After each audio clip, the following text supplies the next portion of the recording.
Bienvenidos a una nueva inmersión a fondo, esta vez en el mundo, a veces complejo, siempre interesante, del derecho inmobiliario español. Nada menos. Tenemos un montón de material para analizar en una masterclass completa y extractos de textos legales.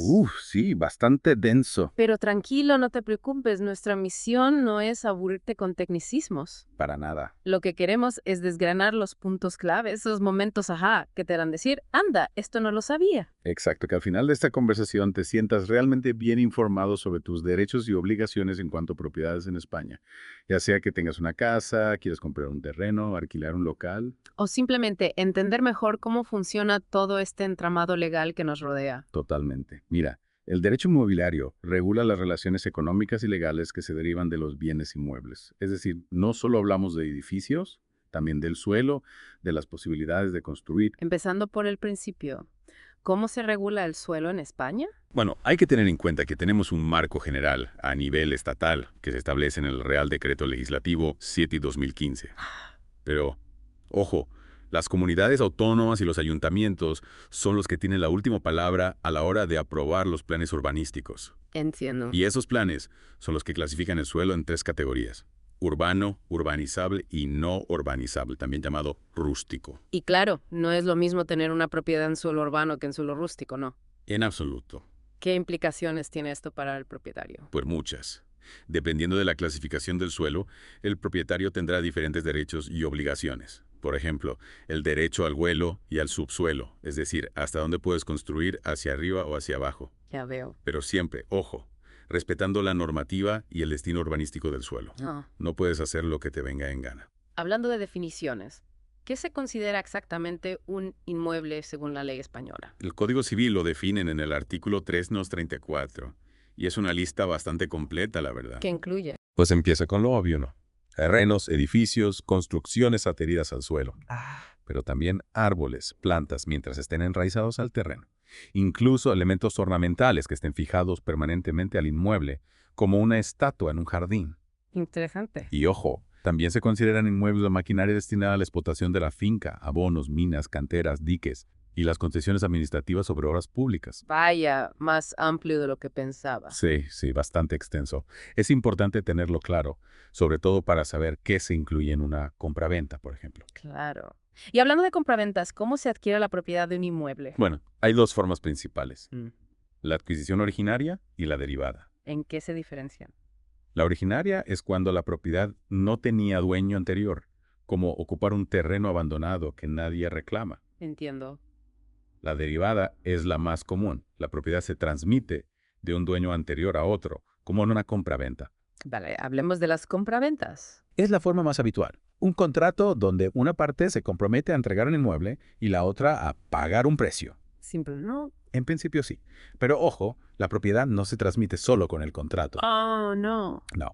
Se necesita la entrega del inmueble, ya sea física o a través de la escritura pública ante notario. Vale, vale. La escritura pública es la forma más segura y legalmente válida. Bien. Otra forma de adquirir la propiedad que he visto es la accesión. Ajá, la accesión Oh. un poco complicado. Bueno, no es tan difícil. Es cuando algo se une a un bien que ya es tuyo, aumentando su valor. Por ejemplo, Imagina que un río deposita tierra en tu terreno, ese aluvión pasa a ser tuyo por accesión natural. curioso. También está la evolución, cuando una corriente de agua arranca una parte del terreno y la lleva a otro. ¿Y ahí qué pasa? Pues en ese caso, el dueño original conserva la propiedad por un tiempo determinado para poder reclamarla. Ya veo. También hay accesión artificial, cuando se construye o planta en un terreno. ¿Y ahí cómo funciona? El dueño del terreno adquiere la propiedad de lo construido o plantado, pero debe indemnizar al dueño de los materiales. A no ser que haya un acuerdo previo, ¿no? Exacto. Y si alguien construye en terreno ajeno sin permiso, Ahí la cosa cambia. La buena o mala fe es fundamental. Si se hace de buena fe, creyendo que el terreno es tuyo, el dueño del terreno puede quedarse con la construcción pagando una indemnización. Pero si se hace de mala fe, sabiendo que no es tu terreno, el dueño puede exigir la demolición y una indemnización por daños. más severo, claro. ¿Y qué pasa con las construcciones que se pasan de la línea del terreno? Las que invaden un poco al vecino. Esas son las construcciones extralimitadas. Si es una invasión pequeña y la demolición sería un perjuicio muy grande, se busca una solución. Claro. Si fue de buena fe, se suele permitir que se quede con esa parte del terreno, pero pagando al vecino. Entiendo. Si fue de mala fe, el vecino puede exigir la demolición y una indemnización. Lógico. Hablemos de otra forma de adquirir la propiedad, la donación. La donación es un acto gratuito, donde se transmite la propiedad sin recibir nada a cambio. Un regalo. Vamos. Exacto. Pero ojo, para que sea válida, debe constar en escritura pública ante notario, tanto la donación como la aceptación del donatario. ¿Y qué pasa con la famosa usucapión? Ah, la usucapión o prescripción adquisitiva. Es un tema interesante, ¿verdad? Sí, un poco paradójico. Adquirir la propiedad por el simple paso del tiempo. Bueno, no es tan simple. La posesión debe cumplir ciertos requisitos. En concepto de dueño, pacífica, pública, ininterrumpida. En concepto de dueño. Sí, actuando como si fueras el propietario, pagando impuestos, haciendo mejoras, etc. No. Y hay dos tipos de usucapión: ordinaria y extraordinaria. Cuéntame. La ordinaria requiere buena fe, un justo título y plazos más cortos, 10 o 20 años según el caso. Ajá. La extraordinaria no necesita buena fe ni justo título, pero el plazo es de 30 años. Más tiempo, pero menos requisitos. Exacto. Y ojo, los efectos del usucapión se retrotraen al inicio de la posesión, es decir, se considera propietario desde el momento en que empezó a poseer. Bien, ahora que sabemos cómo se adquiere la propiedad, hablemos de cómo se protege. Hay dos niveles de protección: la protección de la posesión y la protección de la propiedad. ¿Cuál es la diferencia? La protección de la posesión protege el hecho de tener el control del inmueble, aunque no seas el dueño. Ya veo. Por ejemplo, si alguien ocupa tu casa ilegalmente, puedes usar los interdictos para recuperarla rápidamente, sin discutir quién es el dueño. Interesante. Y la protección de la propiedad protege tu derecho como dueño frente a cualquiera que lo vulnere. ¿Qué mecanismos existen para proteger la propiedad? Varias. La acción reivindicatoria para reclamar la propiedad a quien la posee sin derecho. Ajá. La acción negatoria para que se declare que no hay un gravamen que alguien pretende tener sobre tu propiedad. Bien. La acción de cerramiento de fincas para cerrar tu terreno e impedir el acceso a otros. Y otros interdictos, como el de obra nueva, para paralizar una obra perjudicial, o el de obra ruinosa, para demoler una construcción que amenaza ruina. Vaya, un buen arsenal legal. Pero la propiedad no es un derecho absoluto, ¿verdad? No, no lo es. Hay limitaciones impuestas por la ley, por el interés público o la función social de la propiedad. Por ejemplo. Por ejemplo, las limitaciones por razón del patrimonio histórico, los bienes de interés cultural, BIC, tienen una protección especial. Wow. Sus propietarios tienen muchas restricciones para hacer obras o modificarlos para asegurar su conservación. Lógico. ¿Y qué hay de las limitaciones por vías públicas? Las carreteras y caminos tienen zonas de dominio público, servidumbre y afección que limitan los usos de los terrenos colindantes. Ya. Por ejemplo, no puedes construir a cualquier distancia de una carretera o plantar árboles que dificulten la visibilidad. Y cerca de la costa o los ríos también hay limitaciones. Sí, la ley de costas y la ley de aguas protegen el dominio público marítimo, terrestre e hidráulico. Hay zonas de servidumbre de protección donde se prohíbe la construcción o se limita mucho para garantizar el acceso público al mar o al río. Entiendo. Y además de estas limitaciones externas, también hay limitaciones que afectan al contenido del derecho de propiedad, ¿no? Correcto. Un ejemplo son las servidumbres, que son derechos reales sobre una propiedad en beneficio de otra. Explícame eso. Por ejemplo, la medianería, cuando una pared o valla separa dos propiedades. Ah, sí. Hay reglas sobre su construcción, mantenimiento y los derechos de los copropietarios. Vale. O la servidumbre de paso, que permite pasar por una finca ajena para acceder a la vía pública. Interesante. Y los derechos de tanteo y retracto.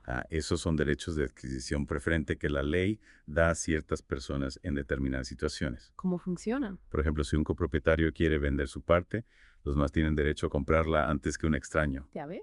O si se vende una finca rústica, Ya. los vecinos colindantes tienen derecho de tanteo y retracto. Limitaciones al derecho de vender libremente, no. En cierto modo, sí. Pero están pensadas para proteger a ciertas personas en situaciones concretas. Comprendo. Y ya para terminar, hablemos de cómo se puede perder la propiedad de un inmueble. Claro. La forma más obvia es la pérdida de la cosa, ya sea física, por destrucción, o jurídica, si sale del comercio. ¿Y si el dueño simplemente ya no quiere la propiedad? Puede renunciar a ella, pero debe hacerlo formalmente, ante notario, abandonando la posesión. El inmueble pasa al Estado. Y luego está la expropiación forzosa. Sí, cuando la administración te quita la propiedad por causa de utilidad pública o interés social, pagando una indemnización. Un tema delicado. Lo es. Y por último está la prescripción extintiva. Explícame eso. Si no ejerces tus derechos de propiedad durante 30 años y otra persona posee el inmueble en concepto de dueño, puedes perder la propiedad. Es decir, por inactividad. Exacto.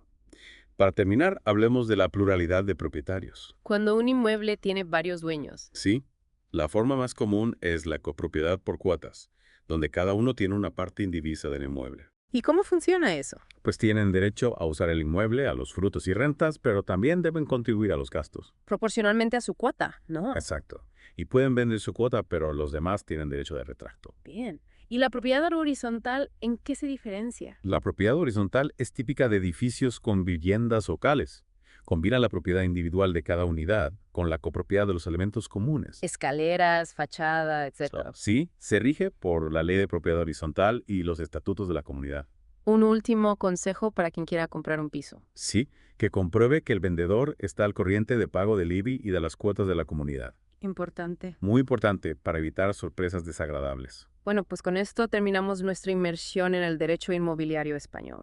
Un tema complejo, pero fundamental. Esperamos que te haya sido útil. Sin duda. Y recuerda, si tienes alguna duda sobre tus derechos como propietario o inquilino, lo mejor es consultar con un profesional. Totalmente de acuerdo. La información es poder, sobre todo en temas legales. Y con esta reflexión, nos despedimos. Hasta la próxima.